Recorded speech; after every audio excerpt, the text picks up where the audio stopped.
So I'm going to be making the Pint Size Parking here. It's a pattern by Atkinson Designs. I've had it for quite a long time, but I've not made the kit yet. So I ordered this kit from the Quilted Cow because I just really like this material. And in the kit, you get your two fabrics and you also get the soft and stable. But all you need is one fat quarter, contrast half yard, that's for the inside binding and dividers. And you can use soft and stable, which is what I have here. It's just like really soft, but it helps give structure. But you can also use Pell and Flex foam or Bozoform, and you'll need a half yard of that. So, and those are some other things that you might need to make the Pint Size Parking. So, here we go. Alright, so with all of our pieces cut, I have my main print, my contrast, and my soft and stable. I'm going to make a little sandwich. So I have my contrast and the wrong side is up. Then I put my soft and stable down, and then I put my main print wrong side down or right side up. And now what we're going to do is we're going to baste all of the layers together.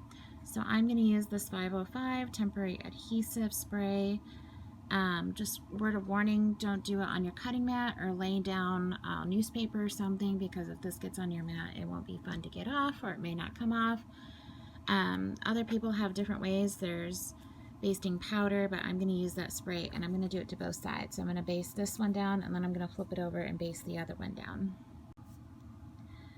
So now that everything is basted, I have the contrast side right up, and what you want to do is just take a ruler and make sure all of your edges are squared with the ruler. And so just trim it up. You can trim up maybe to 1/4 of an inch, and just making sure that your edges are really squared. After that is done, there are 2 diagrams on step C, and you're going to be taking your ruler and drawing out all of the lines, horizontal and vertical, on your contrast piece. And some of them are sew lines, and I think some of them are cut lines. So I'm going to do that. So here it is all lined up, and so you can see lines going this way. And I made 2 mistakes there, so I had to remeasure, and that's why I put X's through them. I could just take it over to the iron and get them, but then it would erase my other marks, so I just put X's, knowing that I'm not going to. But from this last line, you're left with this big chunk, and you're going to cut it off from that measurement line, and then you're going to take this piece and cut it into 2 smaller pieces according to step E. Okay? Alright, so I have my square piece. All my lines are marked. I cut off that larger side piece, and I cut it into the 2 smaller pieces that I need. So there they are. And then I also had to trim a little bit off the top, so that way I got the size square that I needed from step D.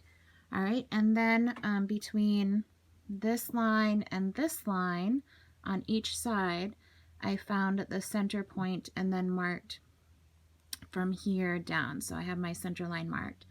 So now what I'm going to do is I have the square here in the middle, and I'm going to attach my walking foot because this is layered. A walking foot really helps when you're sewing layers. If you don't have one, just go slow and steady with your regular foot, and I am going to sew along the square line of my piece here. Alright, so here I've done it. I have stitched all the way around my square. I don't know if you can see it from that side, but you can see it better on that side. And then the next step is to each of these corners, here it makes a square in each corner. I'm going to sew about maybe like a scant 1/4 of an inch away, and if you want to, you can take your ruler and draw it out. And that's going to be the stitch line, and then I'm going to cut just a little bit away from that stitch line, and then I'll do that to each of my 4 corners. So here is my boxed corner, and I actually ended up using a ruler and one of my friction pens. These are great because when you draw them on, you can have different colors. as soon as you apply iron heat, they'll disappear and you won't see them again. So I actually drew my stitch lines 1/4 of an inch away from there, and then I sewed on them. Now what I'm going to do is I'm just going to take my scissors or my rotary cutter and just cut really close, but not on that stitch line, and try to cut out a perfect square there, each of my corners. So here it is. I've cut out each of my corners, and there's my stitch line there, and there it looks like from the contrasting that was my original, that was my new that I stitched on. And then you want your main print facing up and your contrast on the bottom, because now you're going to box each of these corners. So what you're going to do is you're just going to take this and fold it over to meet the other edge. And then from your raw edge, you're gonna first sew 1/4 of an inch away, and then you're gonna do 1/8 of an inch, and that's just gonna help compress your layers down so it's not so bulky. So here it is, all boxed up. I've got raw edges there, but now I'm gonna put a little bit to hide these raw edges. So at the beginning when I was cutting out, I cut these 4 pieces right here. And now what I'm going to do is I'm going to take one of these pieces and I am going to attach it to the corner there. I'm going to sew it at 1/4 of an inch, and then I will show you how to flip it over and attach the other side. Alright, so I sewed it on there at 1/4 of an inch, and I just aligned it with the top raw edge. And then I'm going to flip it over here, and then I'm just going to take this and pull it out, and then I'm going to take this raw edge and just fold it under, and then it's going to just wrap over. Once you fold it under, you're going to just wrap it over that raw edge like that. Alright, so it covers the raw edge, and then you're going to stitch it down. And you're going to do this to each of your 4 corners. So again, it's taut, and then I'm just going to fold it under. I kind of fold it under so it meets that raw edge, or just close to it. And then I pull it, and then I just wrap it over that raw edge. And you can clip it in place, you can pin it in place, or you can just hold it and take it over to the machine and stitch it down. Okay, and that will encase your raw edges on each of the 4 corners. Alright, so this is on 1, and this is the bottom here. And what I'm going to do is I'm just going to cut this so it matches this diagonal on the bottom. But to keep that there from fraying, I bet there's different glues that you can use, like Fray check glues or something. This is just craft glue, fabric fuse glue. And I'm just going to put a little bit on the ends here and just kind of dab them together. I guess, I don't know what else you could do. But it'd be kind of awkward trying to set it and you had that extra material sitting out, and then you wouldn't want the ends to fray. So I'm just going to do that, and hopefully it will hold. And if you have something else or think of another idea to do, go ahead and do that. So I'm going to do that to each corner. So I am attaching the binding. I'm attaching the binding raw edge to raw edge. There are no mitered corners, so I'm just manipulating the soft and stable so that I can just sew it all the way around. But I'm going to sew it from inside to outside. So I'm sewing it to the inside of my Pint Size Parking, and then when I'm done and I attach the binding ends, then I'll flip it around and then sew the non-raw edge to the front of my Pint Size Parking. So you can use your favorite binding method. This is that middle line that I drew, so I just matched it to somewhere on my cutting mat, and you could use a ruler, but I just took this one and I measured from that middle line 1 1/8 over and trimmed it. And then I kept that line there, and then I took the other one, on 13. I was on 13. And then brought it over and measured 1 1/8 inch over from that middle line, and then I trimmed it. And now I'm going to connect my two end pieces by matching right sides together, just like I would when I'm doing my binding strips. Ooh, this is messy with one hand. Something like that, and then I will sew from corner to corner. Don't worry, it'll be a lot better when I actually have two hands to work on, and that will connect to my two ends of my binding tape.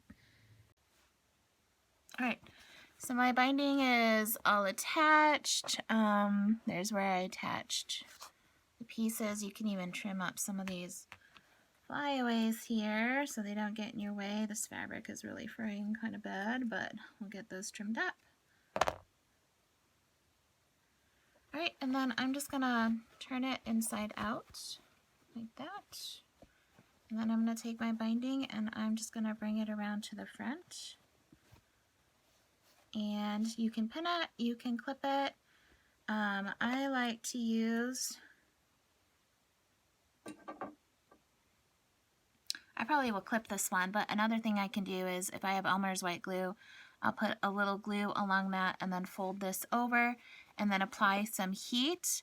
You just need a little bit of glue, and once you apply the heat, it will help bond the Elmer's white glue to that and dry it up, and it won't make your needle tacky. But I don't have any Elmer's white glue, so I'm just going to pin and clip today, and then I'm just going to stitch my binding down all the way around. Alright, so there it is, all stitched down. I actually ended up folding it over enough, and I went and stitched back here in the ditch, but you can just go ahead and stitch from the front also. You can use a straight line stitch, you can use a decorative stitch, but my binding is now attached. Now the next thing that we're going to do is we're going to make these dividers that go in the middle. Alright, so now it's time to make the dividers. So these are those two smaller pieces you cut off from that beginning stage when you cut off the extra big piece. And this is a piece you would have cut in at the beginning when you were cutting everything. So now what you're going to do is you're going to take this smaller piece and you're going to put contrast to contrast, and you're going to center it with raw edge to raw edge.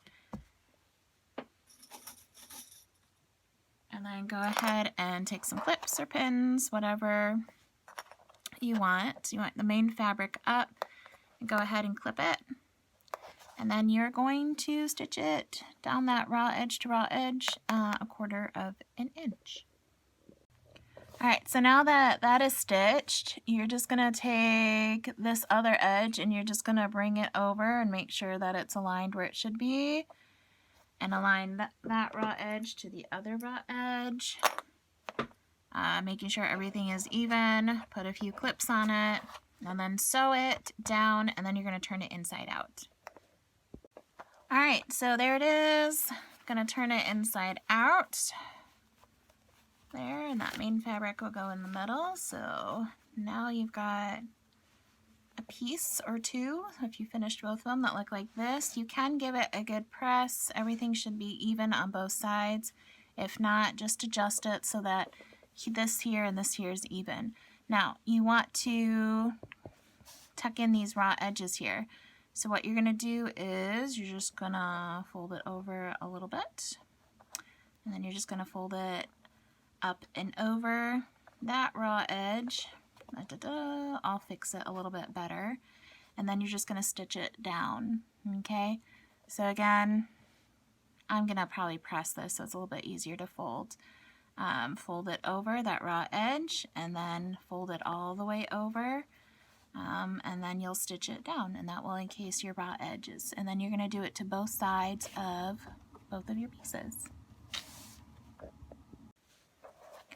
Alright, so I have finished both of these, sewing down both my ends, and then I found the middle of each of these panels, so I drew a line. So what I'm going to want to do is the side that I stitched it closed, I'm going to turn it over, and I'm going to put middle to middle. And if you need to draw a line on the other side, go ahead and do that. But now what I'm going to do is I'm just going to stitch down on that middle line connecting these two pieces. Alright, so now that we've stitched those together, this is going to be our divider in here, and in each side, inside, there's still that middle line that I drew on each of the sides. And so what you do now is you take this divider piece and you take the end that was sewn, and you're going to want to match it up to that middle line on each end inside, and then you are going to stitch it. You're going to stitch it down, and that will help create the dividers there in your pint size parking. So I'm just going to pin them in place, see how that works for sewing. If I need to loosen them up, I'll just let the clips go and then sew one by one. But anyway, once you have them stitched down, then you'll have your 4 spaces to put whatever you want inside. So here it is, all done. You can see where I stitched it. I just lined that up with that middle line and then stitched in a little bit to attach. So there's my stitch line. I would say it was pretty easy except for the last one. I really had to manipulate the basket and push these in and down and to get it in, because I would tip it like this and then I would get my walking foot in and start from the back and then sew forward. So I think just attaching the last one, because these ones were already secure, so there wasn't a lot of wiggle room there. But I ended up getting it done, and here's the outside. So looks pretty good. I am very happy with it for my first one. And now you can put whatever you want. The pattern shows pint jars in there, and you can put other things on the back. There's some school supplies that are in there. So I would say fairly easy to make. Just work with these real carefully, go one by one. I ended up just unclipping them and sewing them one by one as I went. But there it is, the pint size parking. If you're a little unsure how to do binding, I ended up using 2 binding strips to make my binding for this because I didn't cut one for the full width of my fabric at first, which was fine. So if you end up having to attach binding strips, this is how you do it. So the first one you lay right side up, going horizontal, and then the other one you're going to put right sides together, perpendicular, and you're just going to lay it on top of each other, so they're perpendicular to each other. And then what I do is you can definitely take a ruler and measure from corner to corner and draw a diagonal line if you would like. Alright, you can put some pins in it to help hold it together. Sometimes I don't like to draw, I just like to take this corner and kind of meet the bottom edge of this fabric here, and then it creates, these aren't evenly cut, so don't worry about that. If it was evenly cut, there would be no excess there. And then I just usually finger press it, and then when I open it, I have my sew line there. And then I just take this over to the machine, and I put it in the machine on the diagonal, and then I just sew from corner to corner on my sew line, and then I trim about 1/4 of an inch away from that sew line. So here it is. I just went ahead and sewed, and then I usually take a ruler and line it up on the 1/4 inch, and then I take my rotary cutter, you can use scissors too, and just trim that excess fabric away. And then you open it up, and it should be, mine aren't evenly trimmed. And there, that is how you connect binding strips together to make a longer binding strip. And then for binding, all you have to do is fold it wrong sides together and press it in half. And then your binding is ready to go for whatever project you are binding.